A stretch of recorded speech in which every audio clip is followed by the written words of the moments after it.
തിരുവനന്തപുരത്ത് നിന്ന് മീൻപിടുത്തത്തിനിടയിൽ കാണാതായ തൊഴിലാളികളെ കണ്ടെത്താനുള്ള തെരച്ചിൽ 10ാം ദിവസമായി ഇന്നും തുടരുന്നു. അത് ആരംഭിച്ചു കഴിഞ്ഞു. സർക്കാർ സംവിധാനങ്ങൾക്കൊപ്പം മത്സ്യത്തൊഴിലാളികളെ കൂടി ഉൾപ്പെടുത്തിയാണ് ഇന്നത്തെ തെരച്ചിൽ തുടങ്ങിയിരിക്കുന്നത്. അതിൻ്റെ ദൃശ്യമാണ് പ്രേക്ഷകർ കാണുന്നത്. തെരച്ചിൽ തൃപ്തികരമെന്ന് പറയാൻ കഴിയില്ലെന്ന് വിഴിഞ്ഞത്ത് നിന്ന് കാണാതായ ജോണിൻ്റെ കുടുംബാംഗങ്ങൾ പറഞ്ഞു.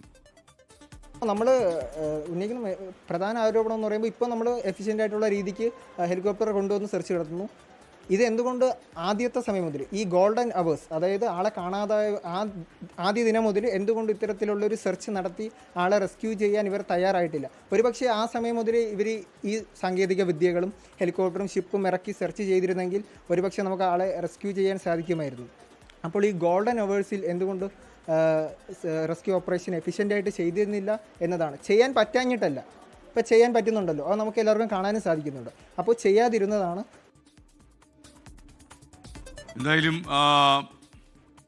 നീണ്ടകരയിൽ കാണാതെ ഗൗതം കൃഷ്ണയ്ക്കായിട്ടും തെരച്ചിലുണ്ട്. നേവിയും തെരച്ചിൽ പങ്കെടുക്കുന്നുണ്ട്. തിരുവനന്തപുരത്ത് മേഘന മുരളി വിവരങ്ങളുമായി ചേരുന്നു. മേഘന, വിശദാംശങ്ങൾ.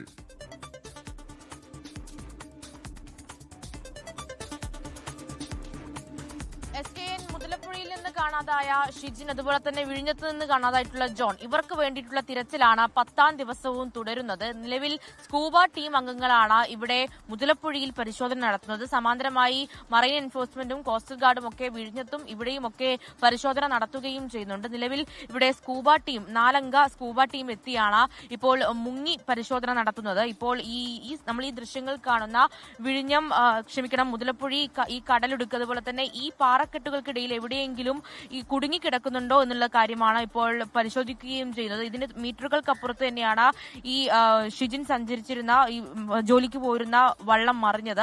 അതിനുശേഷം ഷിജിന്റെ കൂടെ ഉണ്ടായിരുന്ന ഫ്രീമോനെ 3ാം ദിവസം മറ്റൊരു കരയിൽ നിന്ന് ലഭിക്കുകയും ചെയ്തിരുന്നു. മരിച്ച നിലയിലായിരുന്നു കണ്ടെത്തിയിട്ടുണ്ടായിരുന്നത്. പക്ഷേ ഇപ്പോഴും ഷിജിനെ കണ്ടെത്താൻ കഴിഞ്ഞില്ല. അതുകൊണ്ട് തന്നെയാണ് ഇതിൽ എവിടെയെങ്കിലും ഈ കല്ലുകൾക്കിടയിലോ അല്ലെങ്കിൽ ഈ പാറക്കെട്ടുകൾക്കിടയിലോ കുടുങ്ങിക്കിടക്കുന്നുണ്ടോ എന്ന് മനസ്സിലാക്കാനായി സ്കൂബ ടീം നിലവിൽ സ്ഥലത്തെത്തിയിട്ടുള്ളത്. മുങ്ങൽ വിദഗ്ധരാണ് നിലവിൽ പരിശോധന നടത്തുകയും ചെയ്യുന്നത്. അവർ 2 അംഗ സംഘം ഇപ്പോൾ ഈ കടലിന്റെ താഴെത്തട്ടിലേക്ക് പോയി പരിശോധനകൾ നടത്തുന്നുണ്ട്. അത് വളരെ അപകടകരമായിട്ടുള്ള ഒരു പരിശോധനാ രീതി കൂടിയാണ്. പക്ഷേ കാലാവസ്ഥ കുറച്ച് അനുകൂലമായതുകൊണ്ട് ഇന്ന് രാവിലെ തന്നെ, ഇന്ന് അരമണിക്കൂർ മുന്നേ തന്നെ പരിശോധനകൾ ആരംഭിക്കുകയായിരുന്നു. പക്ഷേ നിലവിൽ ഒന്നും ലഭിച്ചിട്ടില്ല, അതിൽ കണ്ടെത്താൻ കഴിഞ്ഞിട്ടില്ല എന്ന് തന്നെയാണ് സ്കൂബ ടീം അംഗങ്ങളും അറിയിക്കുന്നത്. സമാന്തരമായി മറൈൻ എൻഫോഴ്സ്മെന്റ്, അതുപോലെ തന്നെ കോസ്റ്റൽ ഗാർഡും പോലീസും പരിശോധനകൾ നടത്തുന്നുണ്ട്. നമ്മൾ ഈ ദൃശ്യങ്ങൾ കാണുന്നതിൽ പോലീസിന്റെ വള്ളങ്ങളുണ്ട്, അതുപോലെ തന്നെ ഈ സ്കൂബ ടീം അംഗങ്ങളുടെ അടക്കം വള്ളങ്ങളാണ് നമ്മൾ കാണുന്നത്. അവിടെ നിന്നാണ് അവർ മുങ്ങി പരിശോധനകൾ നടത്തുകയും ചെയ്യുന്നത്. ഇനി ഈ 3ാം ദിവസം ഇനി ഏതെങ്കിലും തരത്തിൽ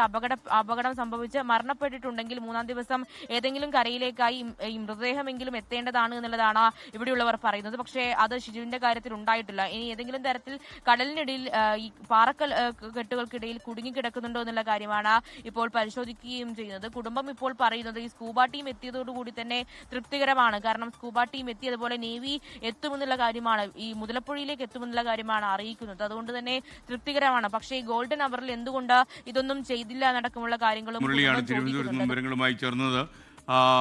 മുതലപ്പുഴയിൽ നിന്നാണ് മേഘന ചേർന്നിരിക്കുന്നത്. എന്തായാലും തെരച്ചിൽ തുടരുക.